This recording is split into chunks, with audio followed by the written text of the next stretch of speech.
talk to each other. So, first of all, this is, I'm stepping in for Jack for this podcast. I don't know which number it is, but yeah, so let's give an intro of yourselves, starting with Alexa. I'm Alexa. So is there a history of yourself or CrossFit, how you got into CrossFit or? I've been doing CrossFit probably about, I want to say like 8 to 9 years, on and off. I started going to CrossFit Air it was called, it's now shut down, demolished. And then I moved to like CrossFit ULT, and that's where I met Gustin.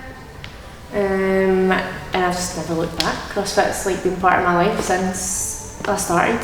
In what year? Well, take away 8 to 9 years from now. Yeah, 8 to 9 years from now. 15. Kirsten, intro. Hello, I'm Kirsten. I've been doing CrossFit for I think it's 6 years now. 6 years. Liam introduced me to CrossFit when I first started dating him, and yeah, started at ULT in Ayr, then obviously moved over to Evo, and yeah, that's it. What made you carry on doing CrossFit or get into it? What Liam made me just pushed you or? No, he just told me to come and join one of his classes, and I did one of his classes, and then I ended up doing 2 back-to-back classes because I loved it so much. She hated it to start with though, did you not? You feel like... No, like, so I just danced to start, so I'd never like set foot in a gym, so I was like, nah, that's not for me, like, I would never like that. And then as soon as I did one class, I was What like... sort of dancing did you do? Did Highland dancing. Explain that. What did you start it from when you was Shows. Yeah, you go. Save that for another video. I started Highland dancing when I was 4. It's a Scottish dance, and yeah, it's just a lot of jumping, like just it's like plyometric work. Yeah. So that's all I really done was like plyometric, and I hadn't done really any weight training or whatever before I started CrossFit. Yeah. So I was just a wee skinny Highland dancer. Yeah. Yeah. Was it difficult getting into CrossFit kind of from the dancing to? I would say the most difficult thing was the weightlifting. I was very weak to start with. Yeah. It's good at me, that was weak to start with, but it's turned into like your strength, doesn't it? Yeah, I know. It's quite strange, isn't it? Mm-hmm. A lot of work was put in. Yeah, fair play. Yourself, Mitchell Adams. My name's Mitch. 12 years, just under 12 years of doing CrossFit. I owned a gym for 9.5 years of that, and just recently sold it on. Got into CrossFit to try and get better at rugby, and then never went back to rugby and just did CrossFit. Tell me about your history of CrossFit, how you got into it. Well, like I said, I got into it for rugby. Enjoyed it that much that I decided to sort of look at the competitive route, and done various competitions along the way. Every year, pretty much. Had a 2 or 3 year break during lockdown, pretty much, and then got back into it sort of after lockdown, and when the gyms reopened again, and then decided to take it more seriously when the decision to go team was made. I'm Phil Roy. I pretty much got into CrossFit because of JST. I watched a YouTube video because one of my mates was a teen at the time, and he did CrossFit, and he was one of these YouTube videos, and I got into CrossFit because of that. I played football from like 5 or 6 till 18. Played for Barnsley until I was 18, and then didn't get a professional contracts. Took a year out, did a bit of powerlifting, strength and conditioning, and then just picked up a barbell, a bit more. Could hardly snatch anything, but I was awful at gymnastics. I couldn't kick up against the wall, stuff like that. And then just enjoyed the barbell over time. Used to hate it. I used to go to the gym and not snatch because anything above 60 kilos I knew I was going to drop.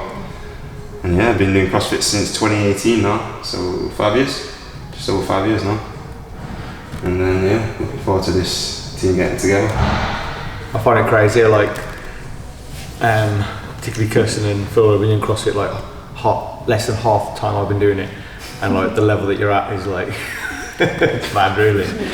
What would you say how would you compare yourself, not as in ability wise, but in the amount of time me and Kirsten have done CrossFit, as far as exposure to the sport, or like how different is it for your first 5 years of CrossFit compared to mine and Kirsten's 5 years of CrossFit?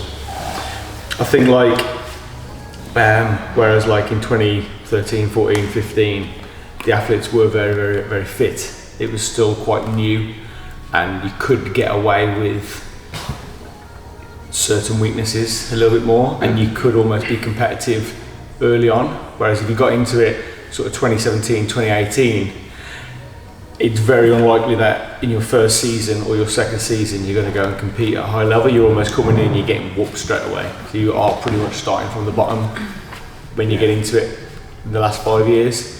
So it's a different dynamic to what I had, because I had it like, got into it after about a year to 18 months. I was competing at quite a high level at the time, and then like there's people who got into it now, they've done it 3-4 years and they're nowhere near at the level of competition that I was at, but they're probably better athletes. Yeah, they would have been better in 2014. Regional. So when was your first regionals?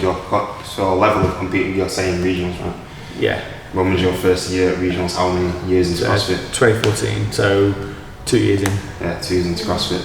Yeah. Like for example, myself, Kirsten, like we haven't been to semis, and it's like 5-6 years. You know what I mean? Yeah. So I feel like a lot of the time it's like CrossFit back in the day. If you was new to it, you kind of adapt it quick. Mm-hmm. Whereas now you've got to be like well-rounded, no matter what. Yeah. You can be strong, but you go upside down. You've got a good engine.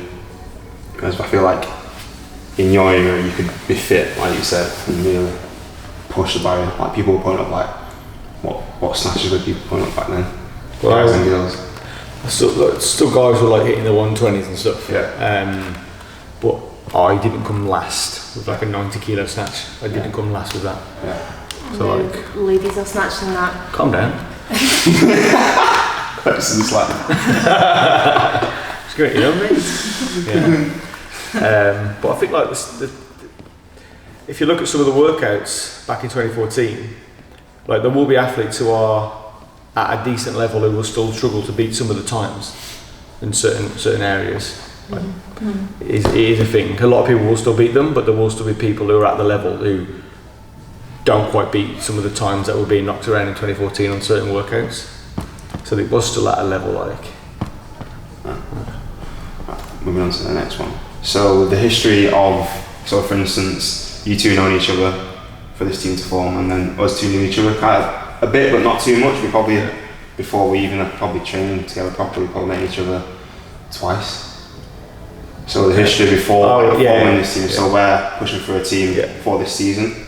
Well, we only formed the team at 2 months ago, but we knew each other way longer than 12 months, and been training together for longer than 12 months, like through JST and stuff. And like we've done 3 competitions now together: Sid, Triple Winter Soldiers, and Arnold's last year. So like we have. That's where Kirsten kind of came into the team with us last year yesterday, to be exact, and So we're not like totally virgin to each other. No.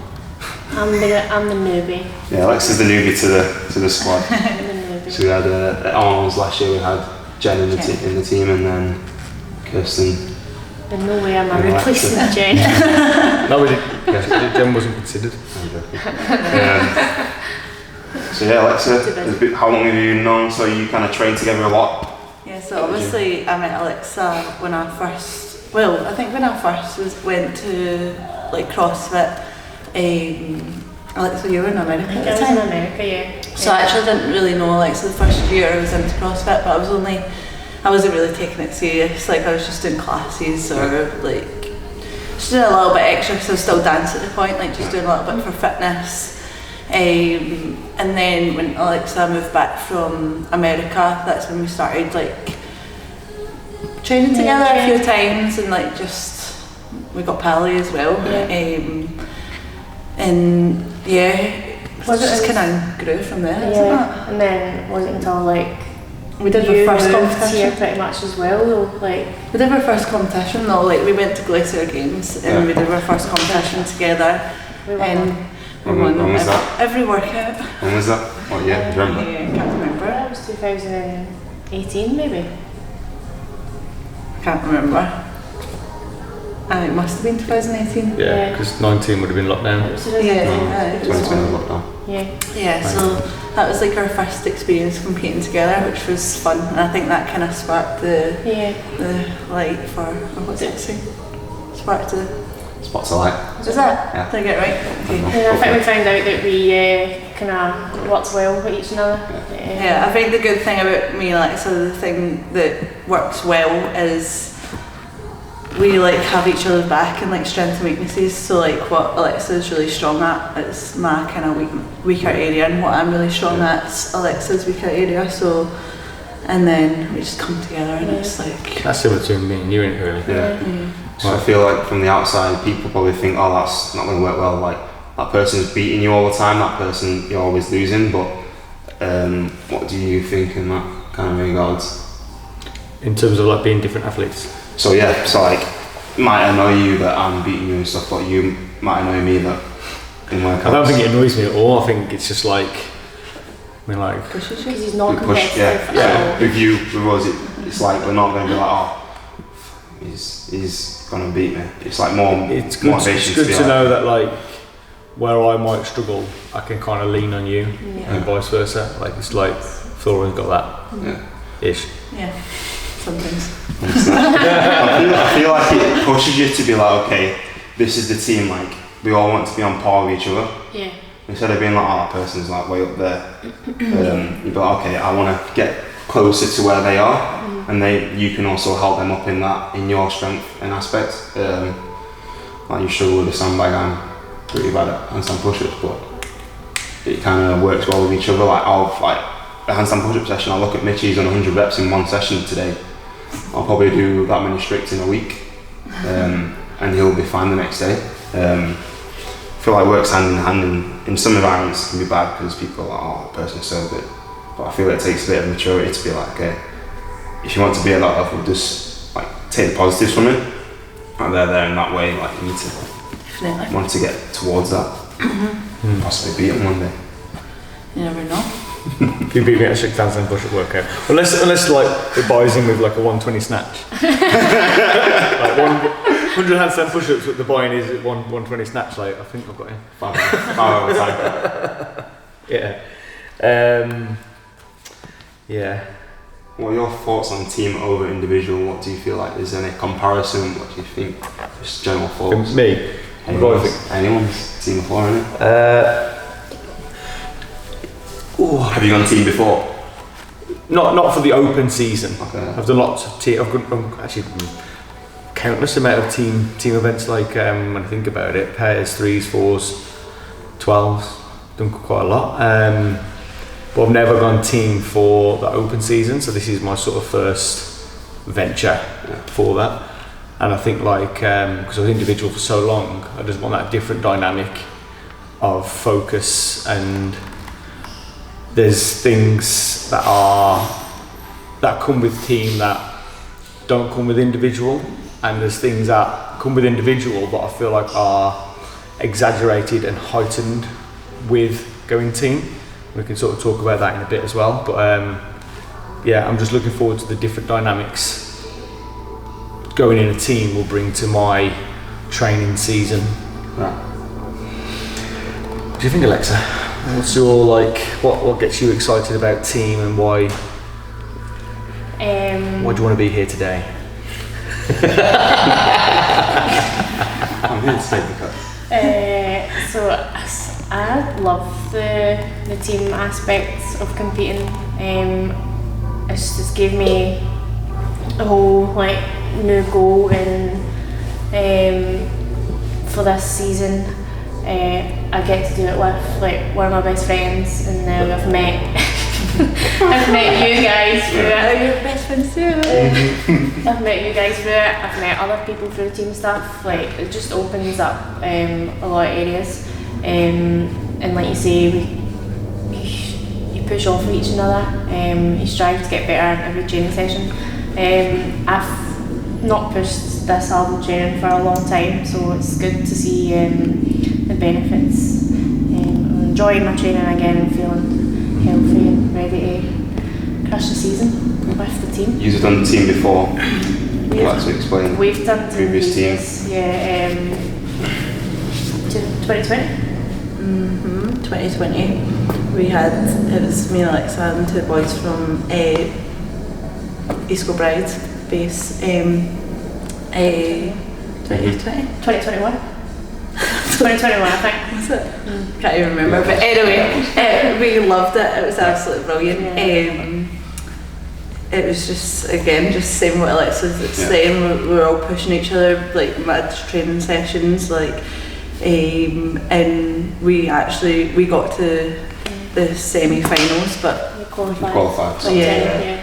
But unfortunately we couldn't go because Alexa got injured, so, but I think that gave us a little bit of fire in our tummy, like to go for it again this year and actually get there and see what happens. Did you feel like you would enjoy team as much prior to the first ever team kind of process of competing?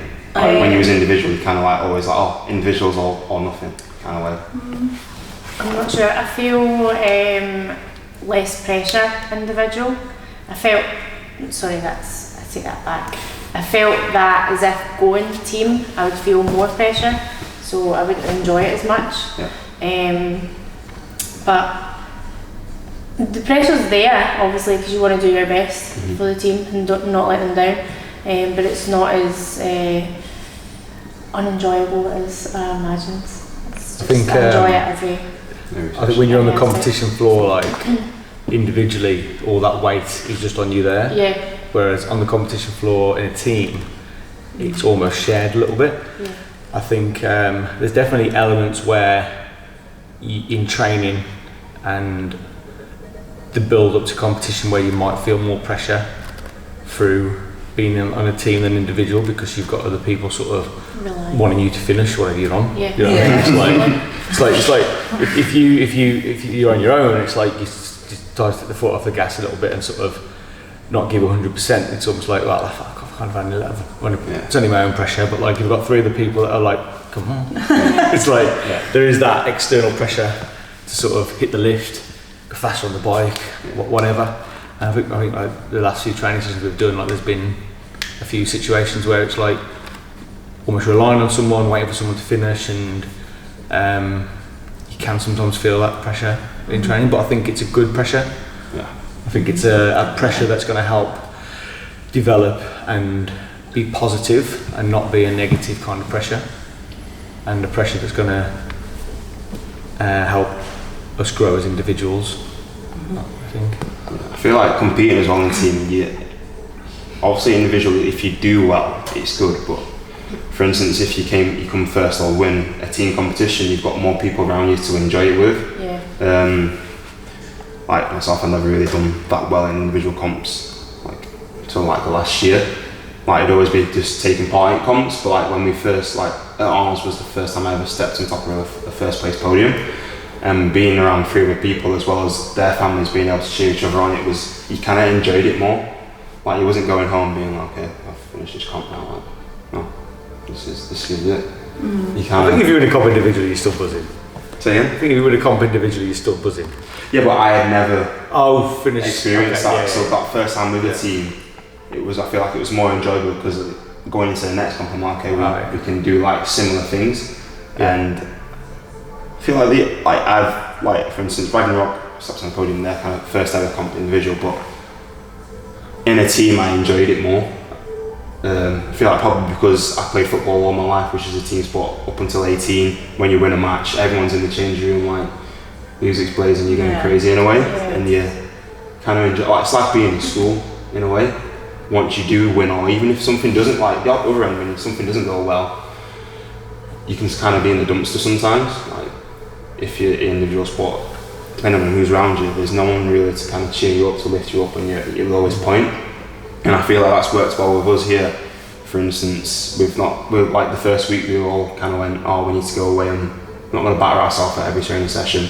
We know that certain people's weaknesses are weaknesses, and everyone's kind of worked on that. Being fit, being stronger upside down, being stronger all together, we know that's going to push us. And I feel like with me, I kind of needed that accountability. But over the last 2 years of CrossFit, I kind of went into the open being like, oh shit, I've got the handstand push-ups. Whereas now I'm like, I don't want to come up to, I don't want the girls to come up to down to Wigan or to go to Scotland, and they're like, oh, it's not, you've got 2 handstand push-ups there. Yeah, I think Kirsten's like the first session, Kirsten was like, come on, Phil. I'm like, try it. Yeah, I think like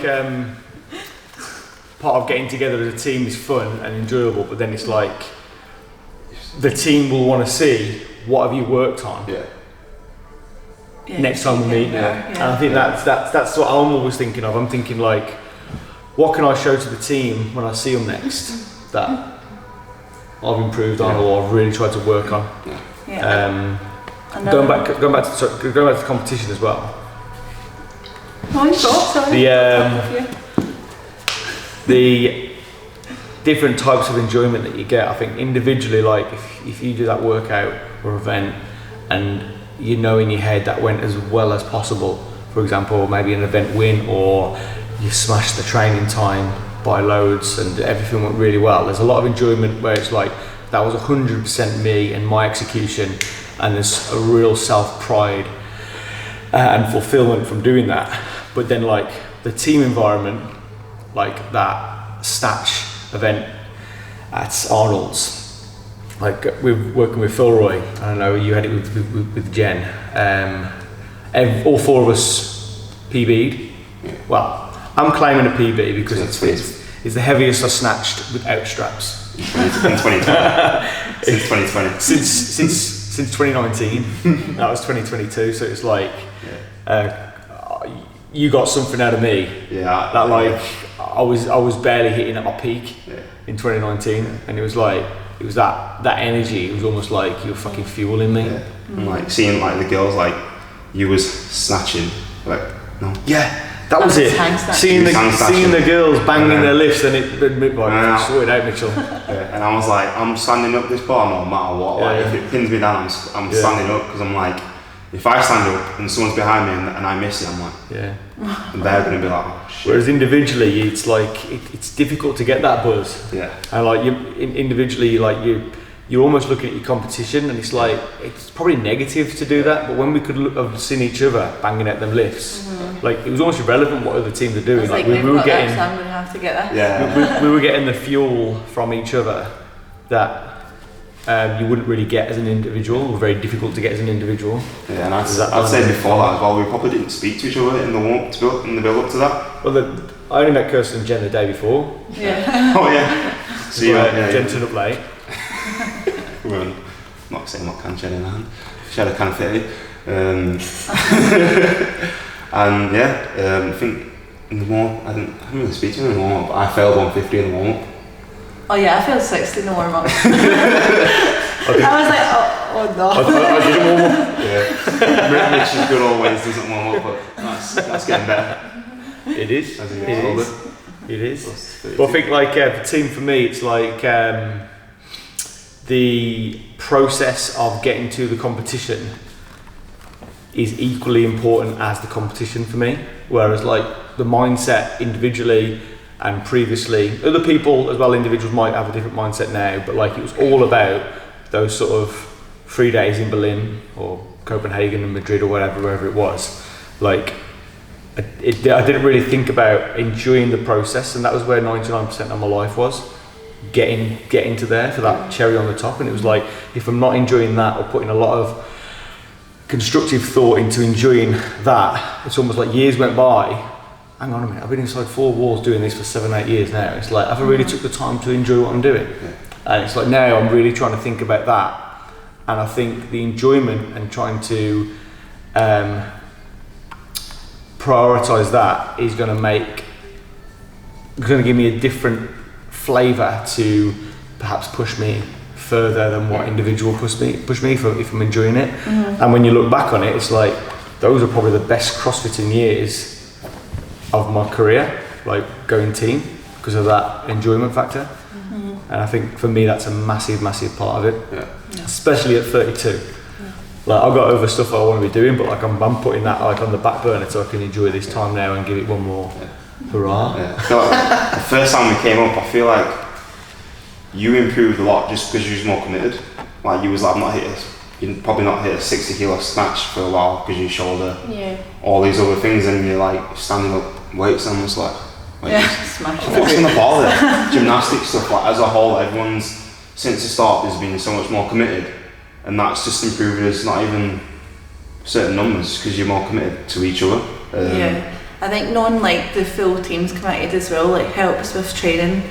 I always think that like if you can't be bothered training one day, you're just having a shit day, you're like it's There's for three the team, other people with a goal, the same goal, isn't there? Yeah. Three with the same goal, and like just get it done. I think me and Alexa can sort of relate in the sense of like we both took some time off, and like definitely for me, like I think I competed in Marbella 2022, and that was sort of first sort of individual thing back, and since then now, a year on nearly, like I really find it hard to find my feet and get back to that professional routine of training, like doing the 2 sessions a day kind of thing, and it was just like it's just been really sort of stop-start, almost like stalling throughout. But like since going team, like and getting like 12 months on from there, like I've definitely found my rhythm and that professional element towards my training again. And when you have time off, like it's quite weird because like you forget how to be an athlete and like just all the little small things of your lifestyle and that you sort of go back to that non-athlete way, and then stepping back into being an athlete. It's like, did I really used to spend 2-3 hours 2 days a week prepping food and putting broccoli in little plastic boxes? And I found myself doing that the other day, and I was like, wow, something's coming out now, something's changing. I ordered £120 worth of joint supplements because I've been in so much pain. You're having all minds like, Phil, my ankles, my wrists. You're only 32, you're not 50. Tell me about omega-3s and stuff. I haven't bought supplements for years, and I'm buying the supplements now at the extra 5%, and it's like something's definitely being brought out of me again, and it's quite good really. It's a new way of like taking ownership on a daily basis. Like, what do you think's changed? Do you think much has changed in your normal life just to kind of improve in a certain way? Well, definitely for me, like, because I got out of CrossFit. I got out of it, stopped looking to pursue it competitively, and maybe did the class workouts every so often. But like, got into cycling. It's like I really love cycling and endurance and stuff. And like waking up and thinking I'm going to the gym today to do snatch high pulls instead of going and ride my bike through the Lake District. 5 hours. It's like sacrificing that now and prioritising getting back into that CrossFit is like day to day. Like that's my thought process now. Like, I've got my bike on my wall in the bedroom, I'm looking every day, and I'm like, no. Get them straps around your hands. Rip that bar off the floor. So it's just like every day. It's like a little. Is it actually in your bedroom? Yeah. Shines it every morning. I feel like much has changed for you two much recently, like on a daily basis. After I had my injury, all I wanted to do was just retire from CrossFit. Like it was hard mentally and physically to come back, and I tried, and then I stopped again, and then I tried, and then stopped again, and I just done like classes and stuff, like Mitch was saying. Kirsten was always there trying to get me to join in their workouts with GST programming. I was like, not today. And then it's weird, isn't it? You can't think of anything worse than you'd rather do, isn't it? Yeah. When you're in that mindset, it's like I can't think of anything worse than to go through that workout and then show myself how shite I've got. Yeah, that's literally it. I think it was the idea of like training with Kirsten again, and like being not so good anymore. Rubbish, I am, yeah. Just because you know, like I knew previously, You were at a level. like I was at a good Comparison level, to your old self. and then to just, I want to say just a few months ago, like the difference that I am now to a few months ago is just night and day, mentally as well, physically, and I just keep on the. I think like I think everyone in CrossFit, from grassroots to competitive to elite competitor, can relate to that measurability kind of thing of like, if I don't get this score, if I don't lift this weight, I'm worse. And it's like sometimes you've got to take away that score, that the way of measuring it, and just do something. Because ultimately, like doing something and not setting a good record is going to be better than then not putting yourself and just sitting on the sofa, innit? Do you know what I mean? I found that so hard. Like I'd write myself a workout and I'd be like, I said the guy I was training at the time, I says, next time I get a whiteboard pen in my hand and I go to that whiteboard, just remind me it's not 2019. just let me know that I've had 2 years out from this, and just take off some reps on that EMOM, take some percentage off that weight, and just stop me before I go to get 7 minutes into a 40-minute EMOM and I have to stop. Someone's biting there. Oh, actually, I wouldn't even dig at you then. I was digging in. Phil already did a 40-minute EMOM there on the topic and got 9 minutes in and about there. Yeah, but I carried on after. I've got 17 minutes. Anyway, that wasn't actually fishing for you. I wasn't fishing for you. I generally wasn't fishing. I weren't fishing. So for myself, I feel a lot of time I say to myself, just go off feel. Like even though a percentage might be a percentage or a number might be a number, today like you forget how much a week can affect you, or even a year. There was a time where like my knee was feeling bad all the time, and I was like, I've got to hit these heavy squats, all the time. And it's like I remember Dan saying to me, like, when you get to a comp, no matter if you've done certain pace rowing in training, no matter if you've done so many muscle ups in training, you're still going to go off feel, because for instance, it might be a longer straps, might be a stubby bar, you might not have used a stubby bar before, might be different weights. You're not going to go off the same thing you've always been used to. Like, life's always this, like same thing with life. Like just because someone told you that I have to react or respond a certain way, it's not going to happen like that. Just go off feel. I feel like that's gone in my head like the last 6 months, and it's made me feel better going into the next session, the next week after that. With your training and the environment that you're in day to day, like you're exposed to like some quite good athletes in their own right at different, some beat you at things, some are better at things, and how does it compare, like training in an environment where like you're doing something and you just know Jack's there doing better, or Ella's there going faster, or in the same room? Yeah, you know what I mean? Because you've got like what, 5 or 6 different athletes around you there, and then obviously I'm coming up now and pumping you and stuff. It's like how does because I've never really had that dynamic of where in my gym people around you all the people time. could beat me at something. It's like how do you find that helps, or how do you find that has any negative implications on your training when you could be getting smashed, or you could be beating someone really easy at something that, for myself, I like, for instance, I've always said I'm not going to go 100% in training. Like that's for the game day. Like if I'm dead on the floor in training, then like I'm going too hard because it's not sustainable. Kind of 80 to 90% majority of the time in training, obviously you've got max effort sessions, like 5k, like you got to be doing that 100%. If it says it. But I just let it go off my shoulder. With football, it's a bit different because you're getting assessed Saturdays, well Monday, Tuesday, Wednesday, Friday, Saturday.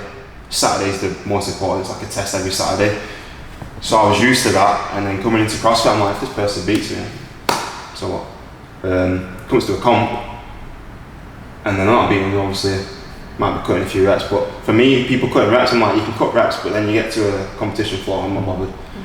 Like, everyone knows they're doing the work, and if you get to a comp, I'm like, okay, I've come first in this workout, it's alright then, because I remember a few workouts, or one at Fat Flanagan, I was like, going into it, was probably the most nervous for it, because I thought, Ivan was going to go out hot, so I'm like, first round, I was last off the devil press or mid.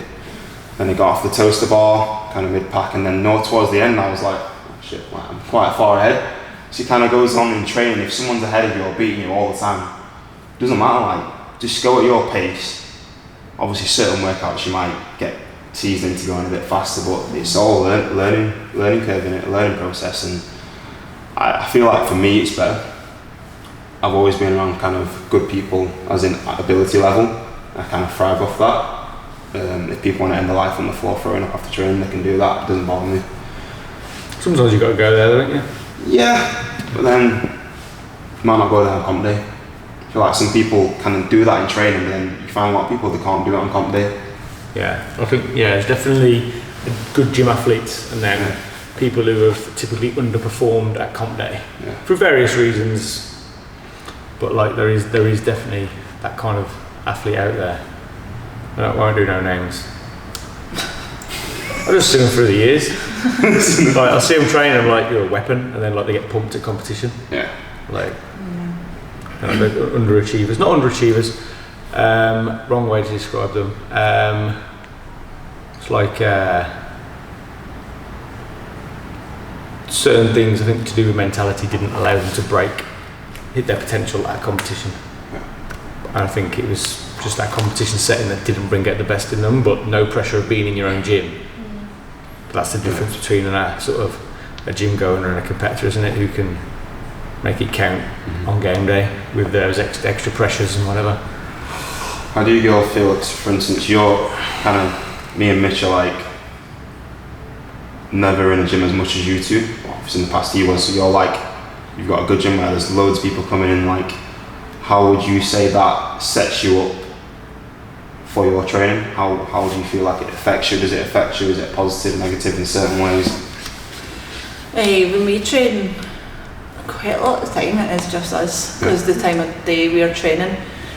But we love it, like if there's other people round about and they jump in our training, it changes it up when we see other people enjoying our training, which it pushes us on. But I think the good thing about us is we've got each other there every day. Like, if I can't be bothered one day, Alexa is like, right, come on Kirsten, let's go and like get this done. Get your knuckle down. Yeah, and then vice versa.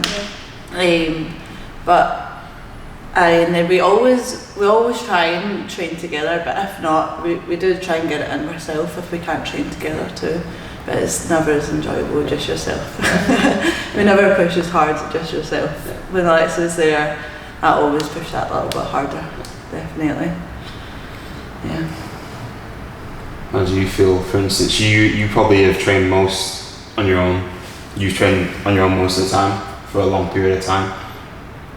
Do you feel you would have benefited more having even any sort of environment whereby people in your gym were going to train with you? I think there's definitely some positives to being on your own.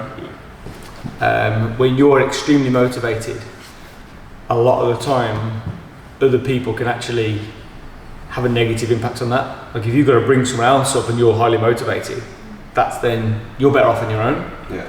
But then flip it, if you're not feeling too great and you might want to skip something, if you've got a training partner there, he's giving you some of his go. Yeah. Do you know what I mean? So it swings and roundabouts. But it's also like sometimes like I need to do this, they want to do that, and like we're kind of like we're trying to make training together work, but really we just need to do our own thing. Yeah. And like it's okay not to do the same thing if you're training together sometimes. As long as you're like in the same environment. But sometimes like I think like you feel like they've come over to train, but you have to make it work and do the same shit. When really it could just be like, okay, he's working on his rowing, I'm going to work on my whatever it might be. Yeah. The other positive of being on your own is like sometimes you're just in your own head and you haven't got to think about anything else. It's just you. You haven't got to think about how they're doing something. Sometimes when people come to train with me, sometimes they weren't the most experienced, so I might have to find them like alternatives to the work that I was doing to like coach them. Like we do muscle ups, but then like they have to like change something. And I have to really think about them, including them in the workout. But other times it was great to have someone and just be in the environment. So coming into a gym, dark, turn the lights on yourself, no one else there, Whereas if you've got someone with you, it does make it Yeah. a little bit better. So there's definitely pros and cons to doing it. I think I was definitely experiencing more negatives of being on my own just because I was on my own so much. I did have a good training partner for about a season, and he come over once a week, and that was brilliant. Like, he was top bloke, real good athlete, and he moved down to Cornwall. What do you prefer? If you were to pick one, training on your I own think or training partner? I think I'd pick somebody. Yeah. Yeah, I think I'd pick somebody as well. Just for that enjoyment element as well. Like, you got someone to be social with, haven't you? Yeah. Like, pal. that's it. It's like, and then I feel like if you're doing it often enough with them, you might actually understand how to make it work as best to not experience the negatives Yeah. of having someone there. I obviously went through a phase when Alexa was not doing CrossFit. Retired. Yeah, I went through that phase and I definitely found it harder. Yeah, definitely found it harder training on my own. But yeah, she's back now, so it's okay. I just feel like the majority of the time I'd see you PB, before you'd go for it, I'd hear Alexa's voice saying, "Come on, Kirsten." Yeah. Like, pretty much every PB back squat. Yeah. So I feel like, for instance, you've always got that person that brings you up. You kind of glue to each other because you know you're always going to be better with each other in a way, training wise. Obviously outside the gym as well, and you get to do more stuff with each other. Yeah. As far as responsibility, do you feel like you've made any sacrifices towards this team or to get better in the process of being better? As in, like, sacrificing some sort of life outside of training that you used to do? Yeah, I feel like I don't really have a social life. Yeah, I feel like most of my social life's in this gym. Anyway. That's because you work here full time. I work here, Well. and obviously I work with Kirsten and I work with my other best friend Ashley as well. So I mean, It's fine, we it's like it great here. being here. But also trying to fit enough time in to see family outside. It does get hard, and sometimes the training will prioritise. But I know that They'll understand. they understand. I've got that support from friends and family, and understand the goals are big. Yeah, I think, like, when I was an individual, I'm starting to make the sacrifices again now that I did when I was an individual. Like, I took on weightlifting coach, spent money on supplements.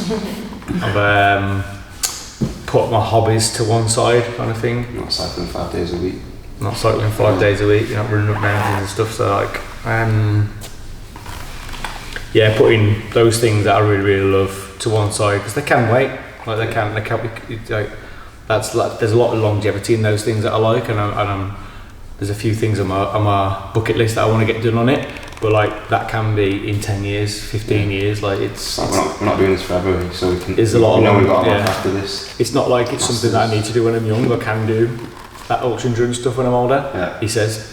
But yeah, I think all of us, like, the sacrifice that we're all making is the travel, isn't it? Obviously, it's Scotland. Well, I think it's like, for me, it's probably 5 hours from me. From Wigan, it's 3.5. But like, it works because we can be remote from our jobs. So like, we can come up midweek and crack on. So it works quite well to sort of be together for 7 days in a row. So the girls come down Saturday, Sunday to Wigan, and then like so far typically we've been coming up for sort of the midweek because the girls are working midweek, and then we train around the classes, and then once we work remote we can get away with it. But it would be a really interesting dynamic if me and you got a standard job 9 to 5 at a venue at somewhere. Like, if I started my gym and stuff, like, it would be it wouldn't work with what we're trying to do. So like, we're trying to get together to get the inches out of the team from just working to get better without actually getting fitter. And like, if we just created a team where we got together once or twice a year and then competed, and I know my heart wouldn't be in that. And I think we laid that out from the start as like, we need to make sure we can get together and prioritise learning about each other. And putting ourselves in as many positions as possible. So if those things happen in competition, we've experienced it and we know how to react, and we can get the best out of the situation in competition without just getting fitter individually. It's like the more time we spend together, the better a relationship gets. Yeah. The more time we can spend, the better. Yeah. And it's just helped us. We've probably, out of anyone, I've probably seen use the most, apart from my girlfriend. Yeah, but it works well because like I've got my camper, so I've got my sort of accommodation sorted there, and you've got a spare bed. You've got a spare bed that the girls. What? I heard you. We all sleep in the camper. But the girls get. Yeah. And I feel like we wouldn't do it if we weren't enjoying it as well. Like, we're not there grabbing like, oh, I've got to go to Scotland, oh, I've got to go to like, I enjoy coming to Scotland. Yeah, Alexa loved being thrown off the paddleboard today. Like, sometimes you can kind of get bored of, like, in a way, get bored of being in the same place all the time. I'd never been up to Scotland before I came here 2-3 months ago. First jellyfish. Yeah, I thought it was an alien. Man saw a jellyfish, got his phone straight away. Yeah. I was like, bro, what is this? Show Instagram this. It was massive. What is this, bro? No, well, that's part of the enjoyment, though, isn't it? Yeah. So we've come to Scotland now. We was at the beach yesterday. We've been to a lake today. Kind of boredom. Yeah, you know, so it's like. Yeah, like this time we've brought Sophie and Brian. Yeah. So if it's They brought me dog up and Brian. Samantha's yet to come up. She's holding off. Next time. Next time. As far as we've been coming up and back and forth for the last 2-3 months, do you feel like you anywhere closer to where your personal excellence is in regards to being better, like performance wise as well as mentally? Yeah, definitely. Yeah. I feel like we're way closer this time than last time. I feel like last time me and Alexa were both a bit rusty. Yeah. Obviously I was just back on my honeymoon and Alexa was just getting back into things. Still 75 for free. First session. Well, you know. 2.5 kilos in day max. After That was the holiday games. But yeah, well, obviously my weakness is that high skill gymnastics, but I feel definitely as the weeks have went on that I'm getting Fire's like in the stove cooking. Yeah. I noticed the DOMs aren't as intense this time around. That first week was pretty intense. After the first workout. First day. First workout, first Day day. one was big, wasn't it? Yeah. Day one was big. First day. My legs started cramping in this Yeah. I was like, there's 5 days of redlining here. So it was 4 days in Scotland and then 2 in Wigan. Yeah. Midway through a 40-minute email, I'm like, Mitch, we're not redlining tomorrow, mate. I think. Thankfully, you took the hint because I saw the girls and they Give the eye. needed no more We weren't redlining. redlining. We weren't going to redline. We wasn't going to redline that So next you day. weren't redlining, but we were. I was redlining because I kept my reps. But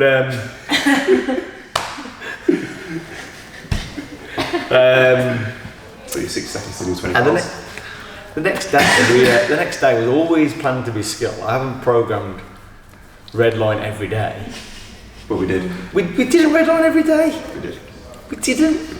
60-minute EMOM of worm 40 minutes. was turned into a red light. Well, 60-minute emo of worm because we wanted to spend time getting it right. It's very difficult to get good on the worm with just doing low reps and not a long time. So it's like we did take the intensity out of it. To be fair, it worked. Yeah, we got better at it. We nailed it. We nailed it, and it's like that's where we're at as a team at the moment. Is like the worm. That's our biggest weakness. But how can you get better at the worm without picking the worm up? Yeah. Do you know what I mean? It's quite tricky because you can get better at weightlifting without doing the full lifts. But how can we as a team of 4 get better on the worm movement wise together without using a worm as a team of 4 picking it up? Yeah. We could all get better at picking stuff up individually, but that's almost irrelevant if we're not in unison on the worm. So it's like we've got to spend time on the worm to get that right, and that's probably collectively at the moment our biggest weakness in the team is, as a team effort, is our ability on the worm to get things bang on. Yeah, like We've got plenty of time. Yeah.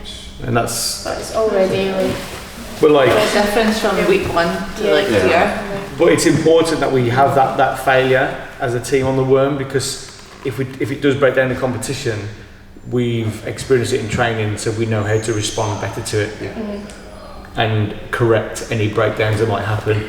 With the ultimate goal being we've trained well enough that breakdowns don't happen, but if they do, we can respond to it as well as possible. But it's like, how do you get good at the worm without Doing the work.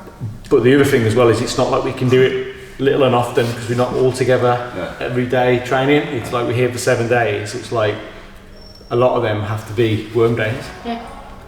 100%. I agree. Yeah. Deep freeze on the side. Would you like to go into the depth of teams and wanting to push more people in JST towards team? So I think when I look at certain athletes and my own sort of athletic career in CrossFit, I think teams should be seen as not just a goal for, I really want to compete in team, but also as a tool for individual athletes. So if you want to go semis individual, games individual, before semis individual, arguably, the next level would be team individual. So us four at the moment aren't at individual semis level, but we can most likely make semis in a team. So if you're a progressing athlete, that's a good tier of progression, and it could really help an individual progress in through CrossFit. Same as at the games, like if you're not going to qualify for the games, but you could maybe go games as a team, it's a good tier of progression as opposed to going games individual or aiming for individual and missing, where those times that you missed, you could have potentially gone games as a team. There's a lot of athletes that have done that, who've tried to go games individually and not made it, or go semis individually and not made it, but if you could have gone team, and that could have helped. Because going team, I think there's certain traits and attributes and things you can get out of being in a team that would help you individually progress. So like the accountability to train in the discipline that team brings, because you're accountable to 3 other people, if you can increase that attribute as an individual through being team, when you break off to individual, you're going to be a better professional, I think it's going to help transition to that. That's my thoughts on team, and I think there's definitely a lot of athletes who can benefit from that. And I think what we want to do with JST is try and build teams, invite athletes. We think you'd be a great team member, and it would help you as an individual. And if you wanted to break off in a couple of years to go individual, we think you'd be better for it because of that experience in team. And some people just really want to go team, but they might not have the opportunity to. So if we can create something through JST, a squad, and invite these athletes who we think could potentially make the semis level at least, I think it's going to produce a higher quality of athlete. Like I say, there's a lot of athletes who try to go to the semi/regionals level individually and never make it, but that talent would have been excellent at team level, and it's almost gone, not to waste, but like it's never been showcased at that level because they never made individual, but they could have gone team. And then after team, they might be a better athlete to then make it to individual. Not for everybody, but I think there's definitely a thing where people look at team as like a lower level, where really it should be seen as a potential progression for people and an amazing goal. Like some people's lifetime goal could be, I just want to go semis and it's in a team. That's all I want to do. And like, we can help facilitate that goal through JST. Yeah. It's like majority of people that do CrossFit, the goal is to go to the games. Like, if you can do it, why not go in a team first? Yeah. Exactly. You might not get a chance as an individual.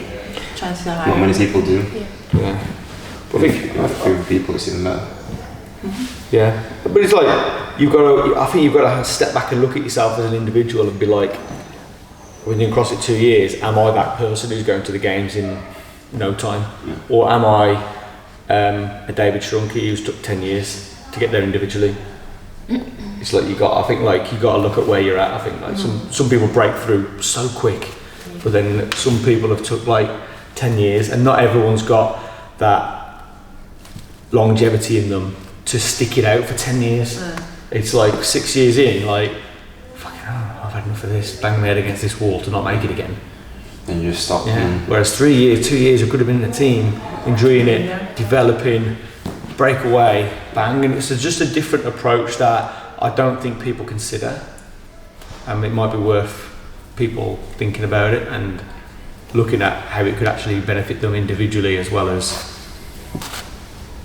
You never know, they might love team, they might carry on doing that. There's people that go team year after year after year. We've seen camps of people who like 4 games teams, 3 game teams, because they enjoy that much.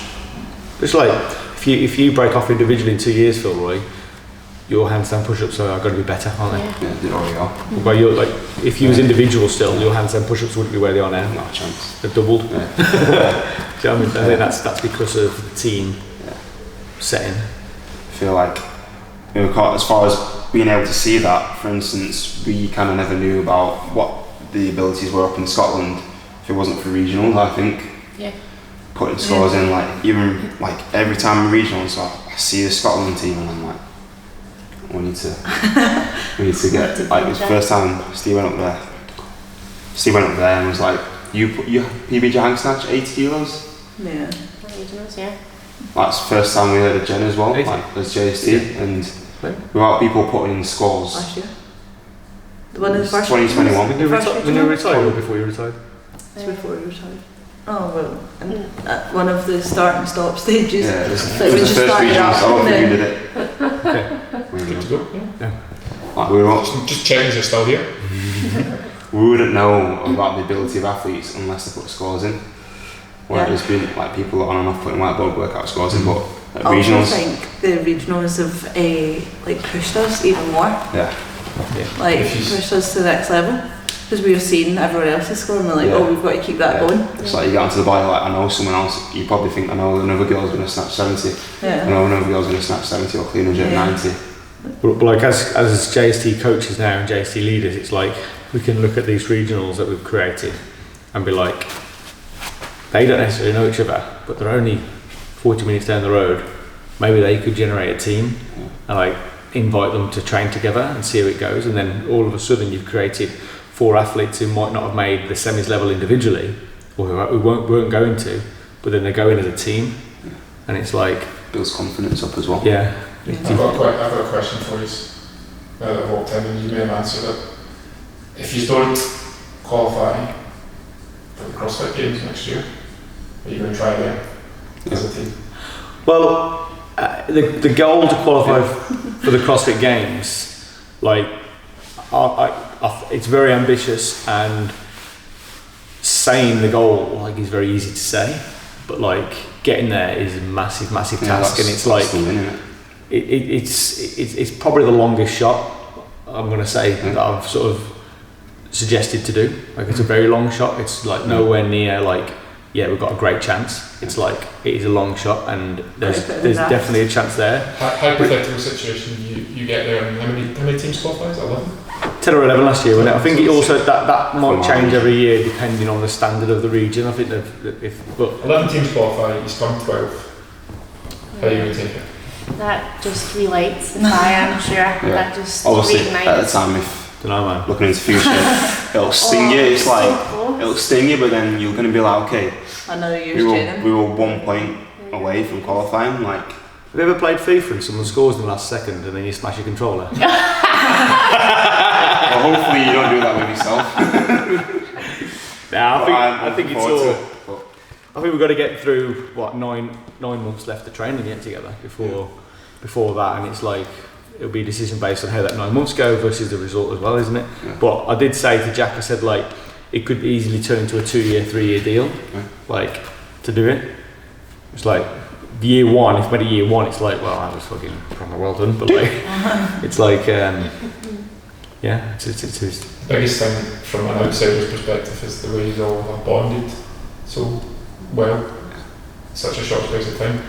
You know, he's never really knew each other that well. Knew each other well, you know. Even he's only maybe like met Alexa on your first training. I remember like the first time we were going to have a video call, and I was like pure anxiety. tell you was Like, like, honestly, I was sitting there like, Alexa wanted to say something and Kirsten would say it for her. yeah. I just talked for Alexa. She was so nervous. Honestly, I was like, Alexa was, Alexa, the what's boys this? like me. I can understand why you're nervous because I'm such a serious character. Yeah. I definitely think Mitch has helped like break the ice I on think a so, lot of yeah. things. Being He's the a oldest really person, but awkward actually the son. youngest. Yeah. He's the kid in the group, as we all know. That was good. Don't really do awkward, do you? Just farts. All the time. It's just one negative of it. It's my name. It's my bad name. Bad name. It's all the fish oils. Well, yeah, on that bombshell. A little wind. On that bombshell. On that bombshell, it is the end of the podcast. It's not a bombshell. It is a bombshell. Yours are. At least they don't smell. The bombshell Official is time. Brian's out there waiting on you, and he said, The bombshell is that me and Phil got smashed by Liam on a snatch ladder. No, you didn't do it. Could have helped out. I don't know, actually. He forgot, I've not forgot. That's What, why a they skillet didn't bars mention out? it. Yeah, that's the end of the podcast, guys. Yeah. Very much. Give them a Scottish goodbye, girls. What's that? Scottish dancing. What do Scottish people say when they say goodbye? Tired.